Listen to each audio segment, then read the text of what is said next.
اهلا بيكم في فيديو جديد ووصفه جديده. ومعانا الفطاير الاسفنجيه دي. شايفين الفطاير شكلها ايه؟ جميله قد ايه وطريه ازاي. بصوا تعالوا نفتح واحده منها ونشوفها. شايفين الجمال؟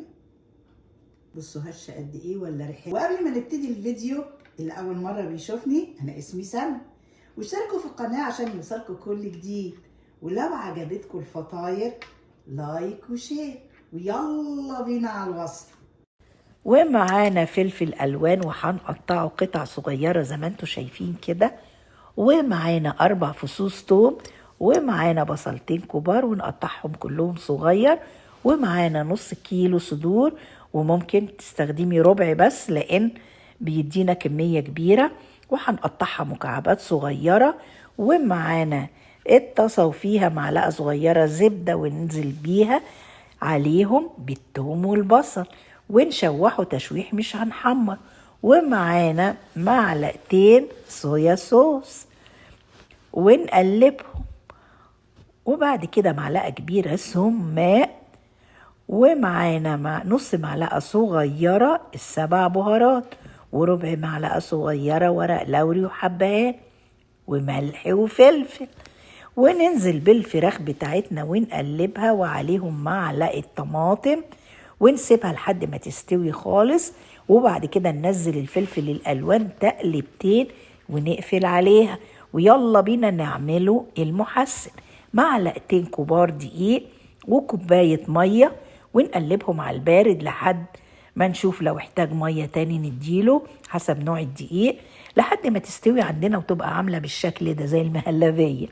والعجينة بتاعتنا 4 كوبايات معيارية هرمية مليانة دقيق، و4 معالق كبار لبن بودرة ممكن تستغني عنهم، معلقتين خميرة، 4 معالق سكر. ونقلب المكونات الناشفة على بعض، ونص كوباية زيت، وكوباية ونص لبن دافي، وممكن مية دافية، ومعلقة صغيرة ملح، ونعجنهم كويس جدا. وبعدين نضيف المحسن، وممكن المحسن يتضاف مع الدقيق. وشايفين العجينة طرية ازاي، ونسيبها تخمر بالشكل ده. ونقطعها 4 ونكورهم ونغطيهم بالنايلون عشان وشه ما ينشفش، وسهل في الفرد خالص لان العجينة طرية. وهنقطعها 16 مثلث. انت التقطيع ده برضو حسب الرغبة، والحشوة حسب الرغبة. انا حطيت بقى على كل مثلث معلقة صغيرة كده. انت ممكن تحشيه اي حاجة، بسطرمة، جبنة، اللي انت عايزاه، سبانخ. وهنلفها بالشكل اللي شفتيه ده، ونحطها في الصينية. نعمل كمان واحدة بنقفل الطرفين بالشكل ده ونبرمها، ونجيب الحتة اللي هي المقفولة تكون اللي هي من تحت على الصينية. وهنجيب معانا بيضة على شوية فلفل اسود، وهندهن كله ونسيبه لحد ما يخمر قوي، ويكون الفرن جاهز على 190 يعني 380، وبياخد من 15 ل 20 دقيقة. وممكن تزينيه بالسمسم او حبة البركة. وايه رأيكم في الجمال ده؟